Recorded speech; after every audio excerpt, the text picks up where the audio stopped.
Saat 20:00'ga чейин келбесең 3 талак дедим. Жетишпесин билип 19:55-ке примерно 21:00-га шартымды жылдырдым.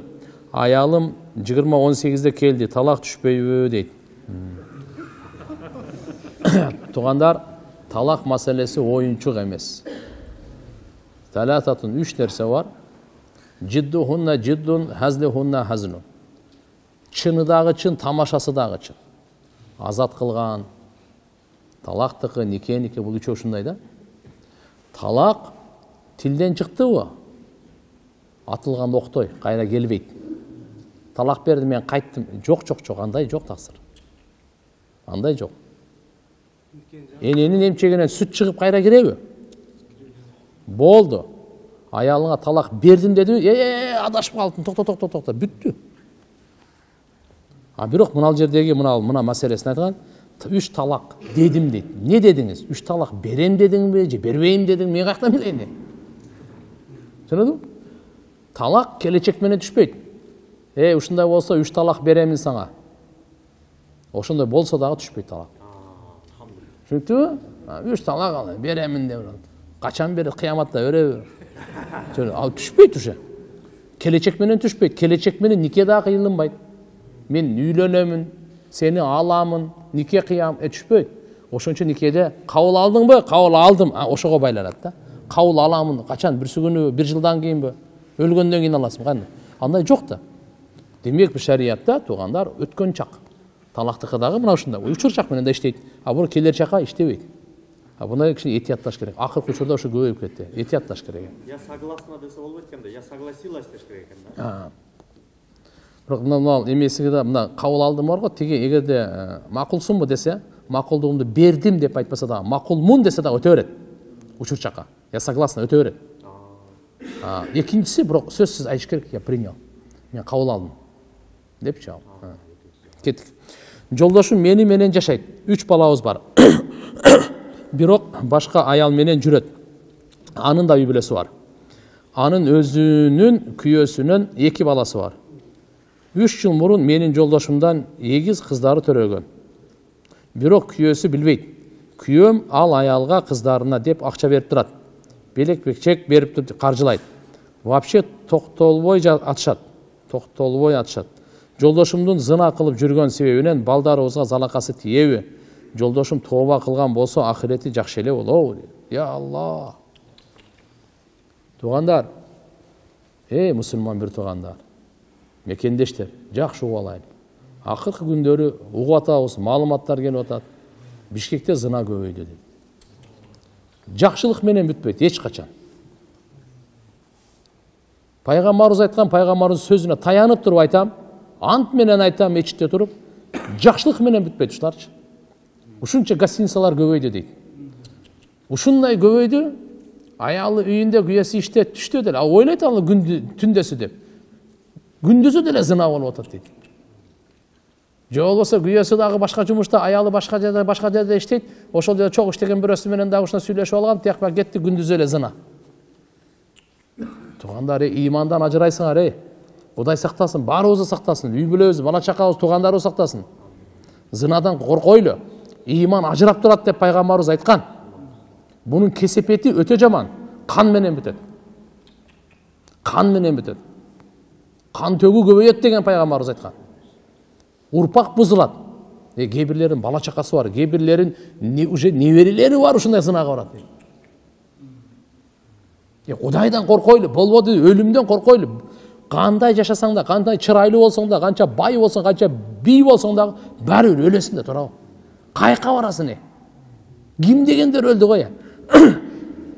Ленин, Сталин өлүп калды го. Хотя мынаны түшүн жердеген. Узакка барбасаң дагы. Ким дегендер өлдү? Ким деген байлар өлдү? Ким деген матаннас хаттал анбия, адамдарга чыпуха, пайгамбарлар өлгөн дүйнөдөн.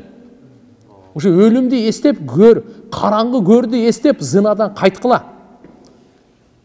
Авир керек. Балаң билип калса кандай, кызың билип калса кандай, ата-энең билсе кандай, күйөөң билип калса кандай, аялың билип калса кандай. Кичине бир утурумдук рахат үчүн сен түбөлүктү, дозокту сатып алып атасың да.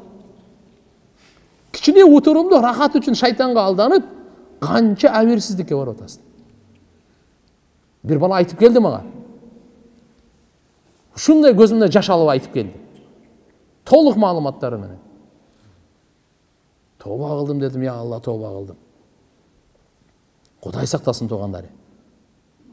Аз мына караңыз, мына живой вопрос, живой суроо.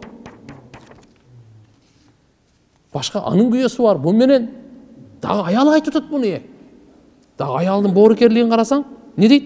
Балдарыма залакасы тийбейби дейт. Бир нерсе билип алган а десе буну кетирет да, тепкилейт да. Мынандай залымдар. Карагыла, залымга да ар бир күчтүүнүн күчтүү бар. Андай эле кыйын боло бербе. Алла ушундай бүктөп коет, өзүң билбей каласың. Сактаныш керек, коркуш керек туугандар. Мына нем кара. Жолдошум тоба кылган болсо ахирети жакшы эле болобу дейт. Энени карай. Аялды карай. Балдарына күйүп, дагы эле жолдошунун ахиретин ойлоп. Тоба кылсын. Ким уккан болсо, эркекпи, аялбы, тоба кылган. Алла Таалам берген жашоону татынакай өткөрөлү. Алла Таалам берген жолдошту, аялды, жарыңыз, жубайыңыз, кожоюнуңуз, алхамдулилля, балдар бар, неберелер бар. Кичине абир керек, бет керек, жүз керек. Айван кылбаганды кылып, андай болбойт. Пайгамбар саллаллаху алейхи ва саллям даже караңыз. Пайгамбарлардын аялдары кафир болушу мүмкүн. Зынакор болушу мүмкүн эмес. Алла Таала зынакор, кафирди лайык көргөн. Боло берет депчи, бирок зынакорду лайык көргөн эмес. Нух пайгамбардын аялы кафир болчу. Лут пайгамбардын аялы кафир болчу. Түшүндүңүздарбы? Алардын никесинде шариятында боло берет эле. Биздин шариятта болбойт. Аларда боло берет эле. Бирок бир дагы пайгамбардын аялы зынакор болгон эмес. Зынакор пайгамбар болбойт. Пайгамбар зынакор болбойт тууган. Пайгамбар саллаллаху алейхи ва саллям айткан, менин ата тегим адам эле исламга дейин бирөө дагы ушундай эме суюктук кылган эмес. Аяк суюктук кылган эмес. Зына кылган эмес, арамга барган эмес. Ата текти сактайлы. Мына ушунун бардыгы неден болуп атат? Телефондон болуп атат билем. 99% телефондон болуп атат. Телефондон болуп атат тек көрүп.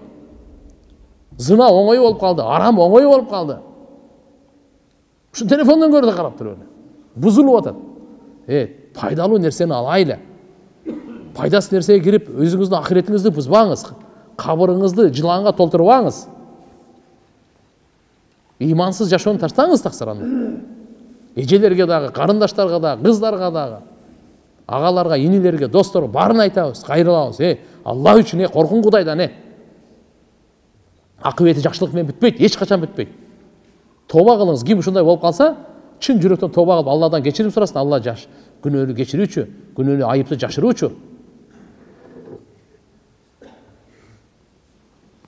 Аллах акбар. Алла Таалам баарыбызга товфик берсин, туура жолдон адаштырбасын баарыбызды тууган. Бул жаман нерсе, өтө кесепеттүү нерсе. Өтө кесепеттүү нерсе. Ошон үчүн мына интернет, телефон, батыш сатыш арбалакаттардын баардыгы мурда угат элек, анча-мынча тияктан болот. Аз барды ачык болуп калды. Мурда телевизорду үй бүлөсү менен көрүп отурат, жаман нерсени көрө албайт эле. Телефондон азыр каерде болсун көрүп отура берет. Ошо көрүп атканыңызда Алла мени Алла көрүп турат деп коюңузчу өзүңүзгө. Кандай болор экен? Пайдалуу нерсе мейли, пайдалуу нерсени. Билим алайлы, тажрыйба алайлы, үйрөнөйлү. Аялдар болсо мейли тамакка тиешелүү, тияка тигенге, тиккенге тиешелүү, тарбияга тиешелүү, пайдалуу нерселерди, маалыматтарды мейли. Ким жок деп атат? Ким жок деп атат? Бирок ошонун ичинде канча деген шайтандыктар кирип атпайбы?